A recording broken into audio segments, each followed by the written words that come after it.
Welcome प्यारे बच्चों।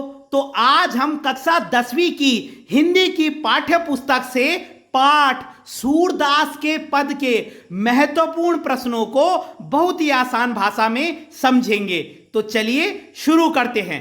सबसे पहले मैं आपको इस पाठ की जो मुख्य थीम है वो बता देता हूं कि इस पाठ में क्या बताया गया है। तो देखिए, जब कृष्ण भगवान वृंदावन से मथुरा चले जाते हैं, जब कृष्ण भगवान वृंदावन से मथुरा चले जाते हैं तो वो गोपियों से वादा करके जाते हैं कि मैं जल्दी लौट कर आऊंगा, क्योंकि गोपियां कृष्ण से बहुत प्यार करती थी। तो वो गोपियों से वादा करके जाते हैं कि मैं जल्दी ही मथुरा से लौट आऊंगा। लेकिन कुछ समय बीतता है, फिर कुछ और समय बीतता है, लेकिन कृष्ण भगवान जी नहीं आते और गोपियां उनके लिए तड़पने लग जाती हैं। वो श्री कृष्ण भगवान जी को बहुत अच्छा मानती थी, तो गोपियां तड़पने लग जाती हैं।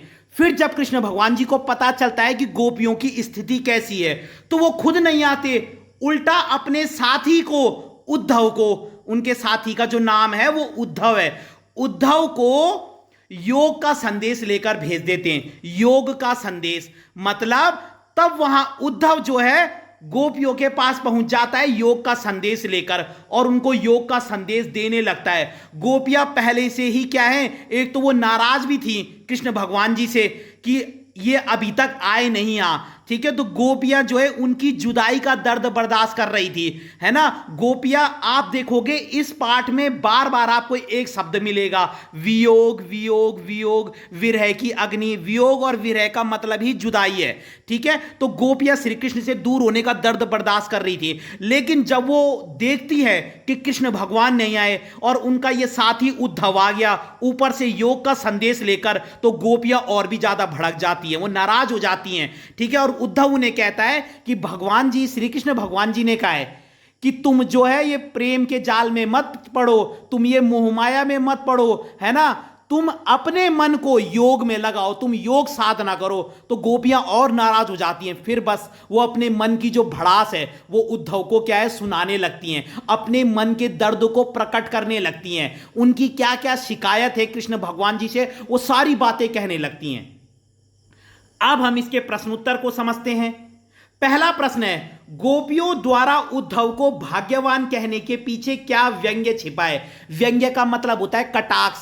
जो गोपियां उद्धव को भाग्यवान बता रही है ना, हकीकत में उसकी तारीफ नहीं कर रही, उसके पीछे कुछ कटाक्ष कर रही हैं। क्या है वो? टॉन्ट। आप लिखोगे, गोपियां उद्धव को भाग्यवान कहकर उसकी आलोचना कर रही है, क्रिटिसाइज। गोपियां उद्धव को भाग्यवान कहकर उसकी आलोचना कर रही है। और आगे लिख देना, गोपियां कहती हैं कि तुम कृष्ण के मित्र हो फिर भी उनके प्रेम में नहीं पड़े। मतलब तुम कृष्ण भगवान के इतने नजदीक रहते हो और फिर भी तुम उनके प्रेम में नहीं पड़े, तो तुमसे बड़ा भाग्यवान तो कोई भी नहीं है। हमसे पूछो, हम उनसे इतना प्रेम कर रही हैं और उनके नजदीक रहना चाहती हैं, लेकिन हमको नजदीक रहने को मिल ही नहीं रहा। तो हमें देखो कि हमारे अंदर कितना दर्द छिपा है, तुम तो बहुत भाग्यवान हो। तो इसके पीछे भी उनका टॉन्ट है कि तुम श्री कृष्ण भगवान जी के इतना नजदीक रहकर भी क्या है, उनके प्रेम में नहीं पड़े। अगला प्रश्न है, उद्धव के व्यवहार की तुलना किस किस से की गई है। तो आप लिखोगे, उद्धव के व्यवहार की तुलना दो चीजों से की गई है, कमल के पत्ते से और तेल भरी गागर से। गागर माने घड़ा, तेल से भरे घड़े से, ठीक है। तो उद्धव के व्यवहार की तुलना दो चीजों से की गई है, कमल के पत्ते से और तेल भरी गागर से। और आगे लिख देना, दोनों पर ही पानी का कोई प्रभाव नहीं पड़ता। अगला प्रश्न है, गोपियों ने किन किन उदाहरणों के माध्यम से उद्धव को उल्हाने दिए। गोपियां क्या क्या कहकर उद्धव को ताने मार रही थी, क्या क्या उदाहरण देकर उनको ताने मार रही थी। तो गोपियां कहती है कि जिस प्रकार कमल के पत्ते पर पानी और कीचड़ का कोई प्रभाव नहीं पड़ता, उसी प्रकार तुम पर भी श्री कृष्ण के प्रेम का कोई प्रभाव नहीं पड़ा, या तुम पर श्री कृष्ण के प्रेम का जादू नहीं चला। तो वो यही ताने मार रही है कि जिस प्रकार कमल के पत्ते पर ना जल का और कीचड़ का कोई प्रभाव नहीं पड़ता, ठीक है, उसी प्रकार तुम पर भी श्री कृष्ण के प्रेम का जादू नहीं चला। अगला है, उद्धव द्वारा दिए गए योग के संदेश ने गोपियों की विरह अग्नि में, विरह का मतलब मैंने क्या बताया, जुदाई, उसकी अग्नि में घी का काम कैसे किया। एक तो गोपियां पहले ही श्री कृष्ण से दूर हैं, वो बहुत चिंतित हैं, ऊपर से जो उद्धव ने योग का संदेश दिया तो वो और भी ज्यादा चिढ़ गई। तो विरह अग्नि में जो उनके अंदर आग लग रही है, ये जुदाई वाली आग, दूर होने की आग, इसमें घी का काम कर दिया उस योग संदेश ने। तो आप लिखोगे गोपियां श्री कृष्ण से मिलने के लिए व्याकुल हो रही थी। व्याकुल आपको पता ही है, गोपियां कृष्ण से मिलने के लिए व्याकुल हो रही थी, लेकिन जब उद्धव योग का संदेश लेकर आता है तो गोपियां और अधिक नाराज हो जाती हैं। तो ये आप लिख सकते हैं। अगला है मर्यादा ना लही के माध्यम से कौन सी मर्यादा में ना रहने की बात की जा रही है। गोपियां उद्धव को कहती हैं कि मर्यादा ना लही, यानी कि तुम्हारे कृष्ण भगवान ने मर्यादा का पालन नहीं किया। कौन सी मर्यादा का?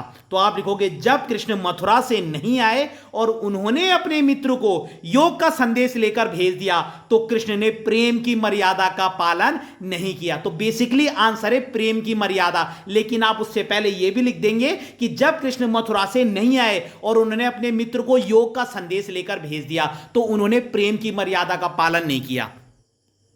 अगला है कृष्ण के प्रति अपने अनन्य प्रेम को गोपियों ने किस प्रकार प्रकट किया है, किन बातों से बताया है श्री कृष्ण के प्रति प्रेम को। तो गोपियां कहती हैं कि गोपियां कृष्ण से उतना प्रेम करती है जितना चींटी गुड़ से करती है। देखा है ना चींटी गुड़ पर कैसे चिपकती है।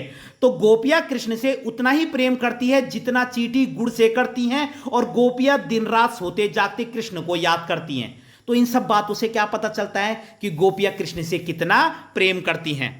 अगला प्रश्न है गोपियों ने योग की शिक्षा कैसे लोगों को देने की बात की है। गोपियां उद्धव को कहती है कि तुम ये योग का लेक्चर हमें मत दो, तो कैसे लोगों को दो। तो गोपियों ने योग की शिक्षा ऐसे लोगों को देने की बात की है जिनका मन चंचल हो।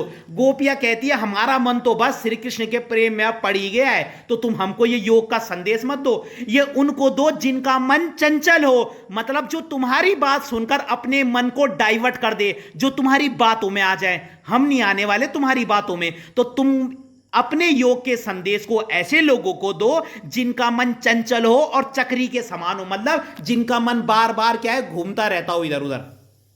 अगला प्रश्न है गोपियों का योग साधना के प्रति क्या दृष्टिकोण था, मतलब वो योग को क्या समझती थी, योग के प्रति उनका नजरिया क्या था, उनकी थिंकिंग क्या थी। तो गोपियां योग से चिढ़ती हैं, गोपियां योग को बेकार की चीज मानती हैं, गोपियां योग को रोग मानती हैं, और गोपियां योग को कड़वी ककड़ी मानती है। तो ये सब आप याद करेंगे।